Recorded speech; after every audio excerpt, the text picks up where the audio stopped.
Hey guys, Ramsey here. Welcome to another video. Today we have a review, and if you've been following the channel, you know that we are on a Roja Dove Parfum de la Nuit trio. So yesterday I reviewed PDLN number 1. If you would like to go see my full review, go check out that video from yesterday. I also showed off the full presentation and packaging.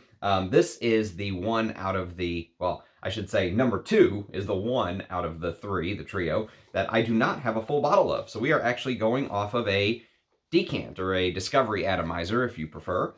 This is Roja Dove's official discovery atomizer. It must be cloaked in gold, of course, because, you know, it has to sit in the finest velvets, even the discovery atomizer, which I think for this discovery atomizer, you're paying something like 125 bucks or something ridiculous for 7.5 mils, because 100 mils of this juice is $1,330, which I can never get enough of saying that.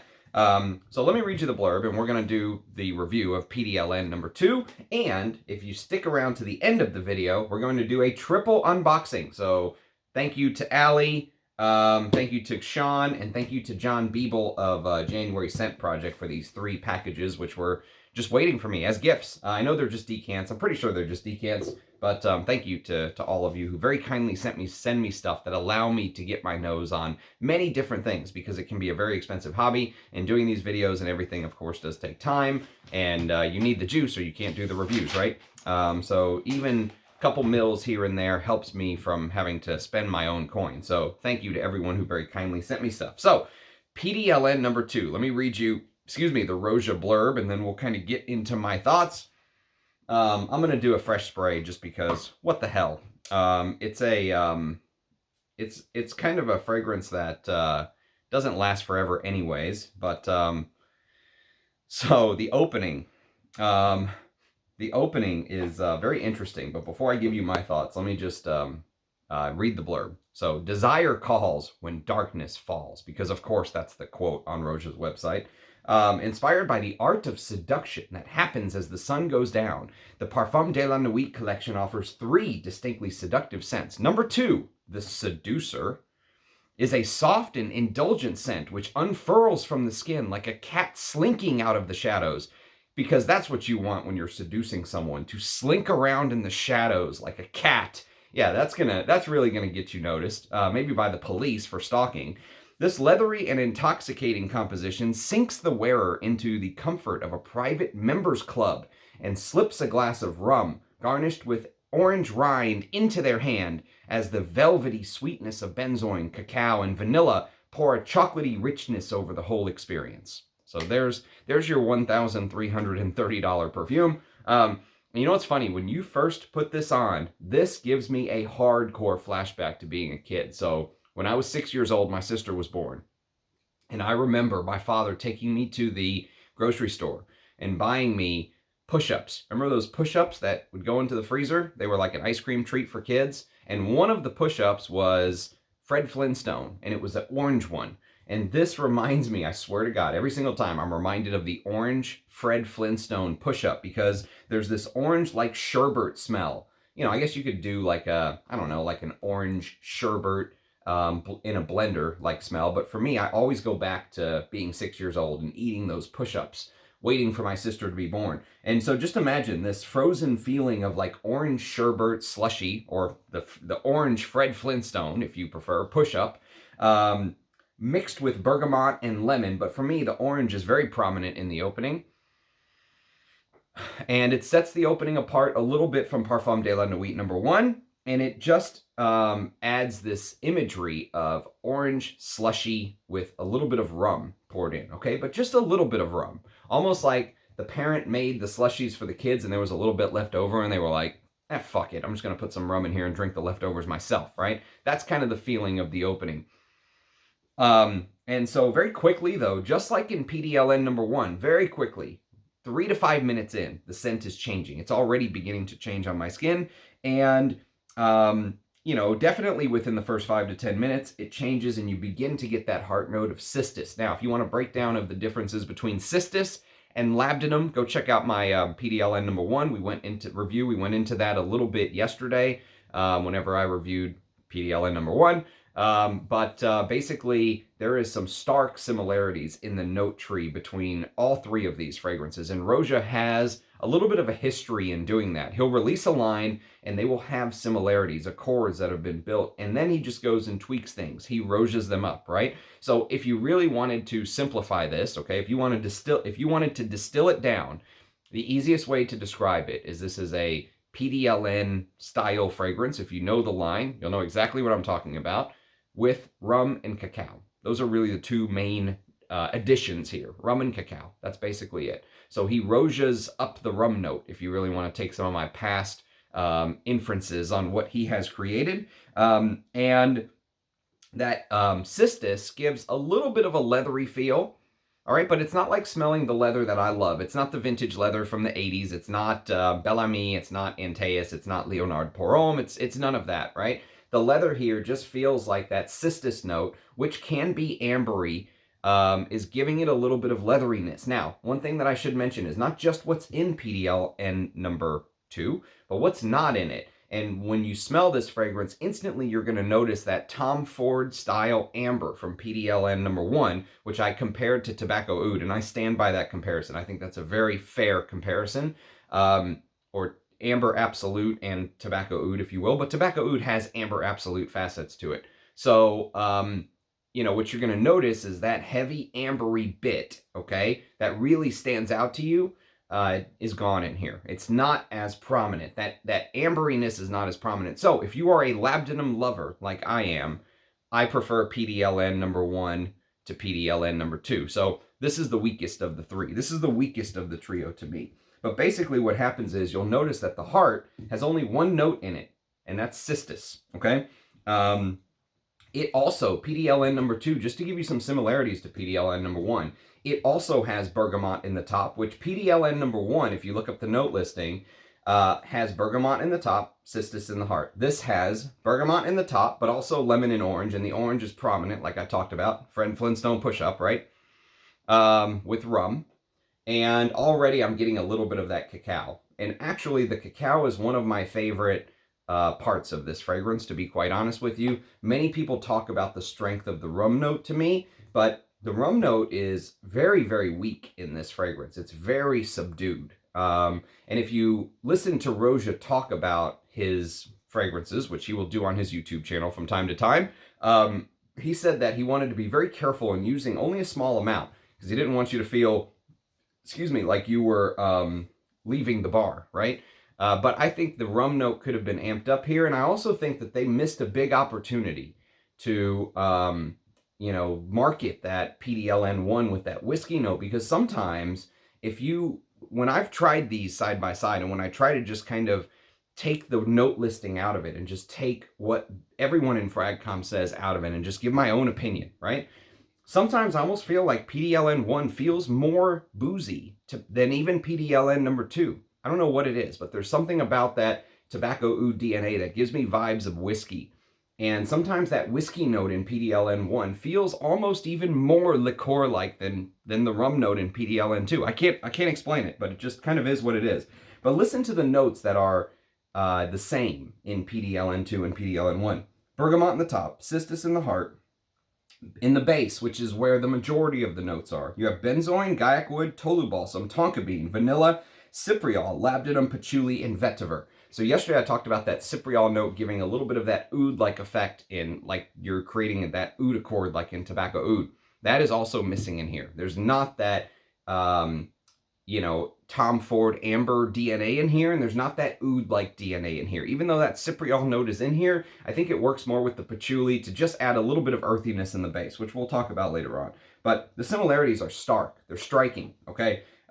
If you like PDLN 1, you'll like PDLN 2. I mean, that's just the reality of the situation. He kind of tweaks one thing here and there, and bam, here's another $1,300 fragrance, right? PDLN 1 does have some things that PDLN 2 does not. For example, PDLN 1 had clove, styrax, saffron, and most importantly, civet. Because civet gave PDLN 1 a little bit of that animalic growl. Not enough for my taste. I would much prefer it to be more amped up. but it was there. And we'll talk about how missing it is in PDLN too. So it's funny. Like I said, Roja did an entire video on liqueur notes in perfumery, okay? And he says that taste and smell are the same thing. And he gives the example of a wine maker. They don't go to tasting rooms, they go to nosing rooms. Okay, fair point. And he kind of talks extensively about the cognac that's used in Creation E. And I must admit, when I think about my favorite cognac fragrances, this is up there. I mean, this is absolutely up there for me. I love Creation E, even though I wish it was less sweet. I wish he made a Creation E that didn't have as much of the vanilla and the sweetness here. But I must admit, I love the cola opening. I'm a huge fan of cola in perfume. I love that cola-like smell, and it's here, okay? But when I think of my favorite, rum notes, I must admit, rum has a much stronger competition for me, because it's funny, and some of you may be shocked that I'm comparing these fragrances, and they don't necessarily smell the same, but they all have this rum note, PDLN2, which we're talking about today. And this is probably one of my favorite rum fragrances that gets almost no talk, especially no talk on YouTube, because it's long discontinued. This particular iteration of it is. Now, they've reissued it in an eau de parfum, but I feel it's lost some of its magic. I much prefer the vintage eau de toilette, and I also have a sealed backup bottle of this, praise gods. And this is called Idole de Lubin, and I love the texture on this bottle, the mask cap, the beads, the shield on the back. I love this is only 2005 this came out. And to be quite honest, I get just as much enjoyment wearing this, if not more. I think I prefer this to PDLN2. And PDLN2 and this probably fall into the same category for me. I get just as much enjoyment out of Bentley for Men Intense. You guys may think I'm out of my mind. I swear to God, that is 100% right hand to God, hand on the Bible, swearing. That is the truth. I get just as much enjoyment wearing Bentley for Men Intense. To be quite fair, though, Bentley for Men Intense is done by one of my favorite perfumers, Nathalie Lorson. Just because this is a $20 or $30 fragrance at discounters does not make it a bad fragrance. And I will review this one of these days. So rum has stiffer competition, let's say, okay, to me. And so those two are on my to review list. But what's interesting about the rum in PDLN2 specifically, and I think it's just the way that rum is. I don't think you can, you can have a rum note that doesn't come off this way. Maybe you can work on other notes offsetting some of it, but rum just overall is sweet. It's a sweet note in perfumery. It has this sugary sweet texture. Roja says in one of his videos that the rum note in PDLN2 is like being embraced in a hug, which I always get bad memories of college, too much Malibu personally, but I don't like sweet notes in perfumery, and the rum note being extra sweet here turns this fragrance, PDLN2, as my least favorite of the three instantly. And I like rum. I like liquor note in perfumery. I like liquor notes in perfumery when they're done right. I think this is a great example of a rum fragrance done right, and I will review this. But here, you get that rum and you get trace elements of this leathery, like a whiff of a leather jacket that's been hanging in the garage or something for a while. There's a little bit of that, cistus and labdanum. But it doesn't smell, like I said, the old school leathers, but you get a little bit of that leathery vibe, leathery components, let's call it. And then the cacao note is definitely evident. And the cacao note, I think, is one of the strongest notes in PDLN number 2, even though I don't think the cacao note gets enough talk in this fragrance. I think it's pushed to the background, but to me, the cacao note is extremely important to this seductive fragrance. And, it feels like a hot chocolate to me. It just does. It feels like a hot chocolate. I have to admit, the chocolate cacao note in here feels like a hot chocolate. And I actually have some Cacao Absolute right here. Look how dark that is. That is actual Cacao Absolute from my good friend Russian Adam. Actually, I'm going to put some on a blotter because it's been a while since I've done this. I wish you all could smell this. It smells like the deepest, darkest, just imagine like the darkest chocolate you've ever smelled, and just imagine making it earthy, almost like, you know, almost like you are smelling chocolate that has been mixed with maybe like earthy patchouli or something. You know, there's an earthy facet to it, let's say. But the depth of this is like, I mean, holding a chocolate bar the size of you. I mean, it is just like this, the depth of the chocolate in this actual just Cacao Absolute is unreal. And obviously the cacao note here doesn't get anywhere close to this, but I think it plays a much bigger role in this composition than the reviews on YouTube have sort of made it out to be. And to be fair, I haven't watched very many, if any, but my guess is that everyone's focusing on the rum. And so it's it just feels, you know what it feels like? Excuse me. Let me grab some water, but I'll tell you exactly what it feels like after I hydrate.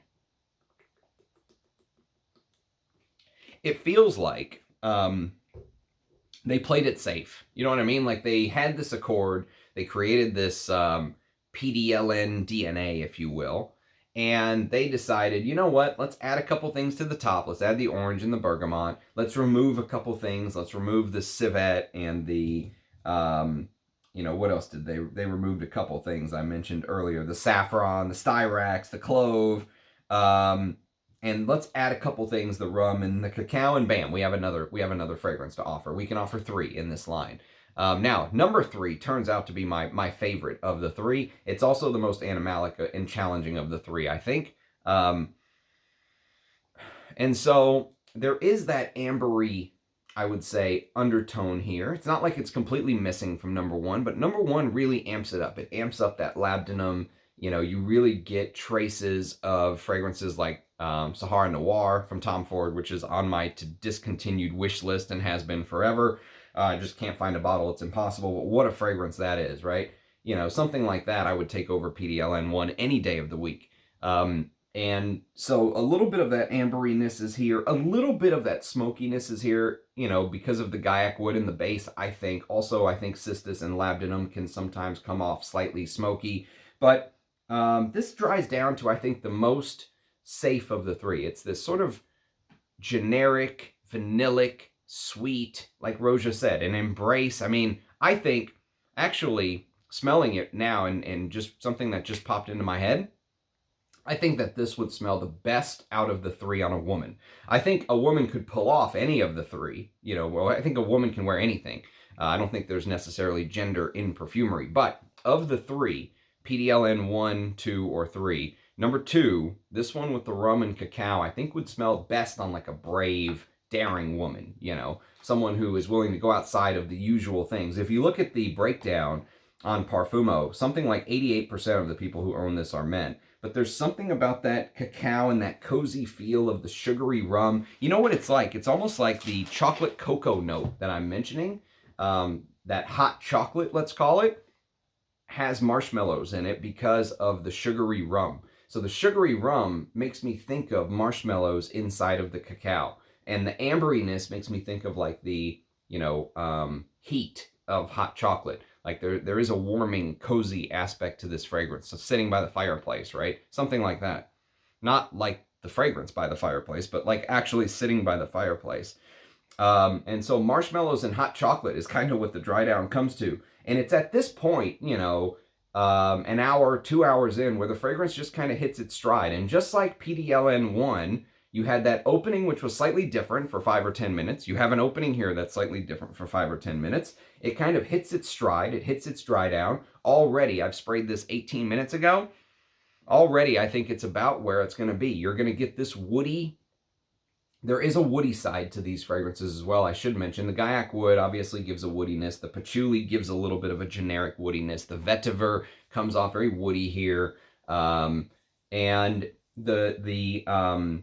you know, the dry down to me just feels noticeably boring, absent. It feels absent is really what I want to say. There are parts of it that I like and enjoy. And again, I like rum in perfumery. I like liquor notes in perfumery. But there's something in here that just kind of makes me go, meh. You know, it's like a meh. And when you're wearing a $1,300 fragrance, excuse me, $1,330. And don't be like, well, I could get it at Fragrance Net for $900. That's still complete bullshit. This fragrance is overpriced by a factor of 10, okay? Maybe more. It is so overpriced. $13.30 per mil. Think about that. What is that, 20 bucks a squirt?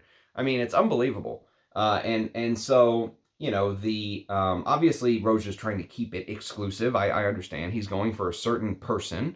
But the problem is, I think the frag head who really goes for this fragrance, someone like me, they don't want safer in the dry down.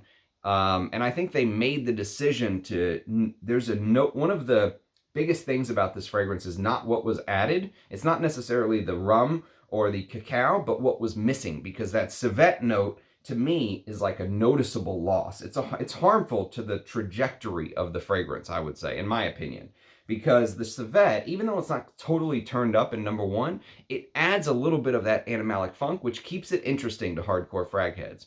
But there's something about PDLN 1 that's also eminently wearable. I don't think you're going to really offend someone. It's not like wearing Koros, right? Has a little bit of it, but nothing outlandish. This completely took it out and went even safer. And so that's why I say I think this would smell amazing on a woman. Because of that sugary sweetness of the rum. It has a little bit of that seductive quality, as they say. But for a $1,300 fragrance, you know, obviously I think nothing is worth $1,300 in the perfume world. But at least PDLN 1 and 3, the brackets of this, PDLN 2 falls right into the middle child. You know, it just doesn't have the complexity, to me, is a good way to put it, as 1 and 3. 1 and 3, I think, are also extremely overpriced, but I think that at least they have some of the complexity. When I wear PDLN 1, it harkens back to Tobacco Oud, and I really appreciate it. When I wear PDLN 2, I'm reminded of designers that used to sell for $20, $30. You know what I mean? It doesn't feel exclusive. It doesn't feel expensive. It doesn't grab me, you know, and the parts that I find myself really going, okay, that's kind of interesting, you know, the cacao chocolatiness in here, which if you've never smelled individual ingredients, like if you're a hardcore frag head and you've smelled a lot of ingredients, I would say one of the turning points in my journey is the time Russian Adam sent me these materials, because getting to smell the material and then smell it in the fragrance kind of takes your understanding of the breakdown of perfumery to a whole nother level, in my opinion. And, you know, when I smell the cacao note in here, there are bits and pieces where I go, wow, that's very well done. I really, as much as I hate to admit it, I like that Fred Flintstone push-up opening here, mixed with a little bit of rum in here. I like that. I like the labdanum. I wish it was turned up more. I wish this had more challenging bits to it. I wish they didn't go safe. This is a $1,300 fragrance. And they go safe. Now, the other problem that follows this line around, and you'll hear it over and over again, you'll hear people complain about it on 1, 2, and 3, but this is the one I think that is most affected by it, is the longevity. And I'm not like a sillage bro. I'm not someone that's, you know, beast mode or anything like that. I am fine reapplying, right? I've reapplied this multiple times throughout the day. And you can see I put a pretty damn good dent. I've probably worn 4 mils out of that 7.5 mil, three or 4 mils out of that 7.5 mil decant. But when you wear a fragrance that's this expensive, and there is a part of this fragrance, the meat of this fragrance is going to be from that 15 minute to the 4 hour mark for me. 15 minutes to 4 hours. Now, very similar to yesterday. After 4 hours, you know, PDLN 1 at least kind of hit that random stride, dry down of that amberiness. This one really feels to go even more into the vanilla notes. Like the Tolu Balsam feels even more vanillic in aspect. The vanilla and tonka bean feel even more turned up here. And it just dries down once, you know, this spray that I have on this hand is maybe like an hour and a half old. And already it's just kind of hit this, you know, it hasn't reached the full, what it really turns into 4 hours is this nondescript generic dry down to me. You know, sometimes you get little bits of that hot chocolate I was talking about. The rum note is almost non-existent by that point, by hour 4 to me. And the people that say you get 10 or 12 hours out of this, they are absolutely, I don't know what their skin is doing, but maybe my skin just eats this up, but I do not get good performance out of this. Now, if I love the fragrance, I have no problem reapplying. But when you're asking someone to spend this kind of money and then you're basically forcing them to reapply, I would reapply this every 4 hours. If I was really wearing this, like really, like today as my scent of the day, I was at work, so I couldn't just go around spraying. But, you know, if I had my choice of just wanting to reapply whenever I get the urge, 4 hours. That would really be where I would want to be with this fragrance. Every 4 hours, I want to reapply because I want to experience the opening, the first 2-3 hours of the dry down of the rum and cacao, and then once it gets to that nondescript vanillic thing, I'm out. You know, like I'm done with it. I'm bored with it already. And that's a problem to me. That is definitely a problem. It's the reason it's the least favorite, and the fact that that sugary sweetness of the rum needed to be counterpointed by something. I would love to smell what this fragrance, this sort of woody, spicy, oriental, ambery thing with the rum and the cacao would smell like if you added in castoreum and civet and some musks. I mean, there's no musks in here. Something that gave it more, you know, more. I need more. And that's one of the issues with this particular one. Now, when we get to 3, you'll see that's my favorite of the bunch. But PDLN 2 for me is, I wouldn't call it a thumbs down, but I would definitely call it a medium. You know, the thumb is beginning to fall off the cliff for me. But I think the opening in the mid, and you know, there are bits and pieces in here that attract me and interest me, make it okay. But God, you would have to get this. I mean, for me, what I think this is fair value for this, honestly, $200. I think $200 for 100 mils is what this is about worth. I don't even know if I would buy a bottle if someone offered it to me for 200. I mean, maybe I would, just to complete the trio, like the collector in me wants to have it. But $13.30 for 100 mils is just, I mean, head-slapping ridiculous. So, okay, enough about that. Let's get to the unboxing. So, I've got 3 packages here that we're going to go through. The first one is going to be from Sean. So, again, thank you, my friend. And these are decants. I'm pretty sure they're all decants. So, let us see what has been sent. By the way, while I'm doing this, if anyone has any... If anyone has any opinions on PDLN 2, thoughts on the whole Parfum de la Nuit line, I guess I'll leave the last, before we start doing the unboxing, I'll leave the last word with Roja, because he has like the perfumer's insight on here. The Parfum de la Nuit collection explores the way in which our true primal urges rarely surface during the day, yet can emerge from the shadows as the sun goes down. This overly sensual set of scents allows us to explore the inner desires lurking within us all by bringing seductive characteristics into olfactory technicolor. These are the forbidden fragrances of the perfume world. Number 2 is the Seducer. You may not notice at first, but without you, even quite realizing it, you are the subject to their power, slowly charming you, a graze of the knee or a whisper of breath on your neck, and you are completely at their will. That's what I want when I'm out and about. Some woman to graze me and think she's seducing me. I'll tell you what, man. Some of these people who write these things, I don't know what to say. But that is the final word by Roja Dub. We'll leave that without commentary. How's that? Okay, so let's see what's in here. I'm excited to get to try some of this. A lot of this stuff is obviously stuff that I've never smelled. Hence, that's why they're sending it. So let us see what we have.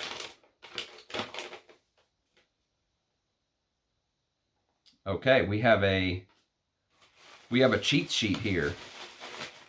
I'm gonna have to create like okay, Acqua de Parma, Colonia, Quercia, which I have never spelled, but I think Quercia means oak, if I'm not mistaken. So I'm pretty sure this is an oak fragrance. That's awesome. I've been wanting to smell this one, so thank you, mate. And then apparently we have a trio of perfumes. We've got Colonia Ambra. We have the new 2020 formula of Epic Man. And then, of course, the carded sample of Quercia. Sean is not a fan of Quercia, by the way. Happy sniffing. Okay, thank you, mate. Very much appreciate that. I will label these with the good old label maker later on.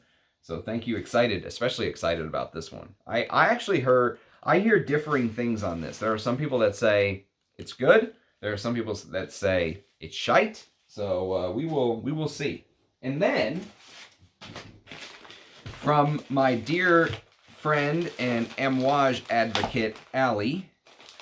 Allie loves her Amouages, and she loves me to be able to talk about as many on the channel as possible. So she very kindly sent me some stuff that I have been wanting to smell and discuss. And I'm very sure you can imagine exactly what that is. So I guess I should have done a little bit of this beforehand. Sorry about the, sorry about all the noise. Allie has turned into a professional packer, I'll tell you that.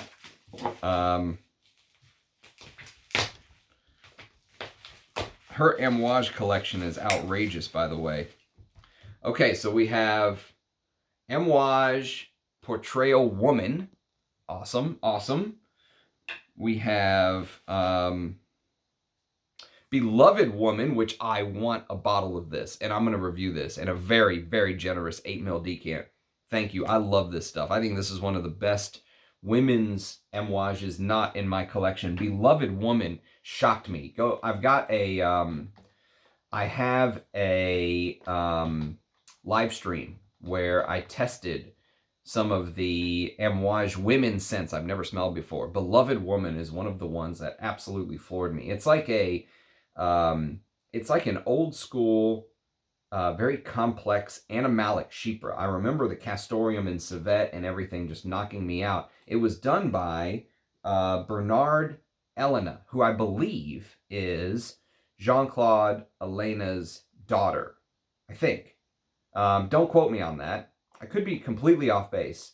But for some reason, I'm thinking that maybe there is a connection there. But if that's not true, just slap me. I'm sorry. But whoever she is, Beloved Woman is by far, to me, the best thing she's ever made. I'm looking through her breakdown of what she's created. Almost nothing comes close. You know, The Game by Davidoff, Style by Jill Sanders, you know, stuff that, I don't know. I've never smelled them, so I guess I can't comment. But my thought is Beloved is full bottle worthy. Like, if I wasn't on this no buy because of the divorce, I would be buying a bottle of Beloved Woman. It's that good to me when I tested it. So thank you. That is very generous. That gives me a lot to wear and talk about. And then she sent me the Extrait version of Gold Woman. Again, very, very generous because the Extraits are not cheap. But the Extrait of Gold Woman, many of those old Extraits I never got a chance to really properly smell, the Extrait de Parfums. And so that is still available. Rose, Lily of the Valley, Frankincense, Myrrh, Florentine, Iris, Jasmine from Grasse, Ambergris, Musk, Cedar, Civet, Sandalwood, Oak Moss, and Patchouli. I have a bottle of Gold Woman. It's the vintage Eau de Parfum, but I've never smelled the actual Extrait. So that is absolutely amazing. And then we have Amouage Memoir Woman. This is the other one. So there's actually two. There's two women fragrances that are top of my list on the Amouage side to buy full bottles of. Well, really three. There's Overture Woman, which I've reviewed on the channel, a full review. And then the two that I've kind of sat on are Memoir Woman and Beloved Woman. Those are the two that I really want full bottles of that gets very little talk. Memoir Woman was done by Dorothy Pio, who I think she's very underrated, and Danielle Modial. And it's another very complex, smells like a oriental, like a chypre and an oriental kind of combined together. But again, the castoreum, the leather, the labdanum, the absinthe note, which ties it to Memoir Man, which I reviewed on, on the channel. This is full bottle worthy to me. Memoir Woman and Beloved Woman are the two I really want full bottles of. But those 8ml decants will definitely hold me over. So thank you, Allie. And then we've got Amouage Woman Jubilation 25 Extrait. So I have a video on the channel of Jubilation 25 for women. Dushan very kindly sent me a carded sample, which I wore, and I was like, this is a full bottle. And I got a bottle. But again, just like Gold Woman, Jubilation for women has an Extrait de Parfum, which I've never smelled the Extrait. And apparently, according to Parfumo, the Extrait is discontinued. So this makes this juice even more special. 8 mils of Jubilation 25 for women Extrait. So maybe I'll get up the courage to do a separate video on that one of these days as well. But that's a Lucas Swisak, and I really think Lucas Swisak's best work was for Amouage. You know, he did some stuff for Nishane, which some people like, which I've never smelled Shem. Some people say I really need to smell Shem. But for me, his work for Amouage between Reflection Man and Reflection 45, which I actually really liked, and of all of the exceptional Extraits, that's probably the one I would like a bottle of, and Jubilation Woman, which gets not enough talk at all. It's a brilliant old school Chypre, very reminiscent of Diaghilev, but with a lot of civet and stuff like that in the top. Go check out my review if you want to learn more. But Lucas Swisak did just an amazing job with the well, I don't know about the Extrait, but with the Eau de Parfum that I have a bottle of. And then we've got Amouage Ubar, which this is another women's one that I want a bottle of. You can tell my taste. I have a review of Ubar thanks to a carded sample. I believe Rachel sent me the carded sample, if I'm not mistaken. Hard to keep up with who sends me stuff, so apologies if it wasn't Rachel. But Ubar blew me away. I loved it. Just an unbelievable sandalwood note. It speaks to the vintage. It's discontinued, unfortunately, but it speaks to it's supposed to be reminiscent of the vintage city of Ubar, which was a very popular trading hub on the frankincense trail, as they called it, or the Silk Road, some call it. But this particular aspect of it was known as the frankincense trail because frankincense is the biggest trading partner in this part of the region. This city literally was built up because of the path. In fact, they say that so many camels walked on this path for so long that they can actually see the path from space, from the satellites. Because over hundreds and hundreds of years, entire economies were built around this. And the dry down of Ubar is, I mean, just unbelievable quality. This is when Christopher Chong was still really getting his feet under him. I don't know who made it, but as far as like loving a floral fragrance, one of my favorites that I don't have a bottle of. Again, I would love a bottle of Ubar, and probably the one everyone is waiting on. This is Jubilation 40, the new exceptional Extrait that all the guys are rushing to get their new videos out so they can get views on Juby 40, man. So maybe I'll do like a comparison video. But honestly, I have a feeling I'm going to know exactly what this smells like without ever smelling it. Is that sad? But that's kind of my take on it. But we'll see. I'll always be objective and fair. So thank you, Allie. Very, very kind of you. I knew these two were coming. I did not know this one was coming. So, John Beeble, whatever you sent me in here, mate, thank you. It was a little bit of a surprise. Actually, it was a lot of bit of surprise because I had no idea. But let's see. Let's see what you have sent me. And if you're interested in January Scent Project or John Beeble's work, I actually have a review, sorry, not a review, but an interview with him on the channel. And so that interview you can find under my aptly called interviews. My aptly called January Scent Project Chengmen print enclosed. Open with care. I'm going to have to open this later. Mostly because I don't know what that is. Ah, that's very sweet. Thank you. Thank you. Thank you, John. So John Beeble came on the channel if you're interested. And it actually is a bottle. I had no idea this was coming. So complete surprise. Again, as I always say though, sending a bottle like this does not affect my opinions. I'll say good or bad things about it. So this is Chengmen, which I know nothing about. So curious if anyone out there knows anything about this. I'll have to, of course, wear it and get to know it. But let's look it up. Let's see what it's all about. January Scent Project, I've reviewed, I don't want to say all of them, but many of the main ones I've reviewed on the channel. So this is his newest scent from 2023. I guess let's open this bad boy up, shall we? So Chengmen. Chengmen Eau de Parfum, 50 ml, 2023, limited edition. It is a oud floral musk perfume. Awesome. The fragrance is an eau de parfum, features 3 oud oils, including Thai oud that's been aged for 30 years. It includes red champaca oil as a featured flower in a bouquet of muguet and mimosa. Olive fruit elicits a rich green oiliness that advances into sharp, resonant, smoky oud. The base of Chengmen is a complex blending of coumarin-rich resins and earthy roots and leaves. As a perfume developed, notes of deer musk accord, fruits, and costus root suggest an apothecary of smells.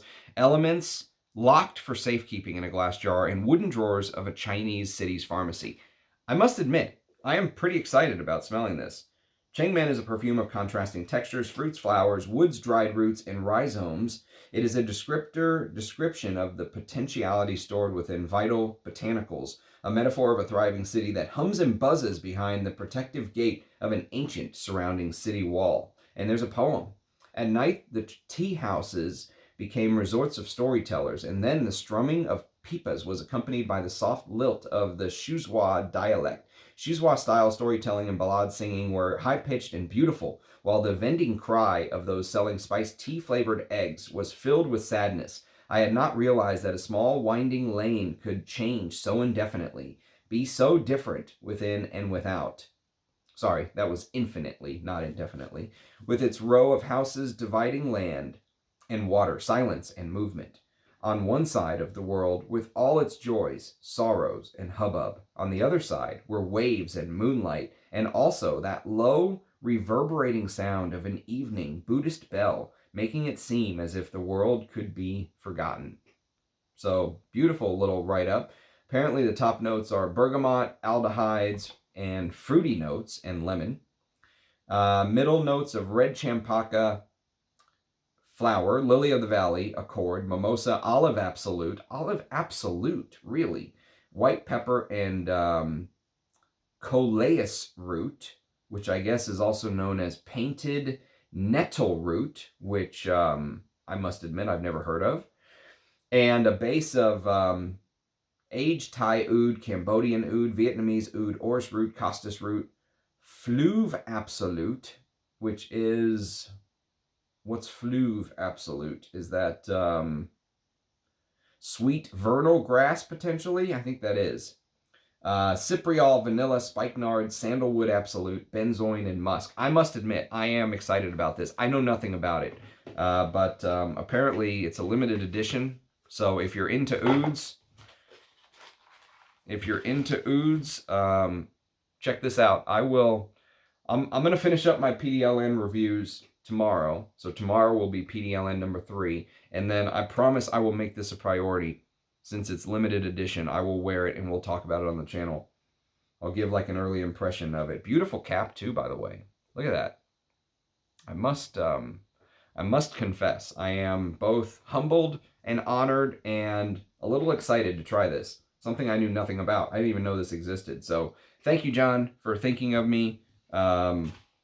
You know, I know there are probably much, much bigger channels you probably could have sent this to get bigger turnouts if you're looking for sales than mine, but thank you. Thank you very much. Matches my shirt. Look at that. So, anyways, thanks for watching, everyone. Let me know what you think on the Roja, the unboxings, what you're most excited about. Obviously, everyone wants to hear about Juby 40. That's not going anywhere. This one is, so I think I'm going to prioritize Chengmen, and it's my very first January Scent Project bottle. So, yes, exciting times. So I hope you all enjoyed the review. Let me know what you think on PDLN 2. And thanks for sticking around to the end for the unboxing. Cheers, everyone. Have a good night. Bye-bye.